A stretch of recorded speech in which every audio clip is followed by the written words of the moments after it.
প্ৰস্তুতি অহা ২৭ মাৰ্চৰ পৰা ৩১ মাৰ্চলৈ ৫ দিনীয়া বৰ্ণাঢ্য কাৰ্যসূচীৰে দৌল উৎসৱ পালন কৰাৰ বাবে বটদ্ৰৱা থানত প্ৰস্তুতি চলিছে।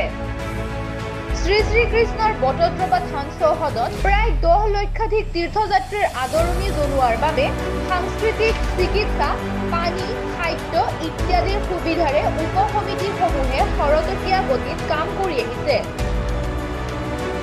অহা ২৭ মাৰ্চত বন্ধু উৎসৱ, ২৮ মাৰ্চত গোসাঁইৰ মূৰত ফাকু দিয়া উৎসৱ আৰু ২৯ মাৰ্চৰ দিনা গোসাঁই ফুৰোৱা উৎসৱ অনুষ্ঠিত হ'ব।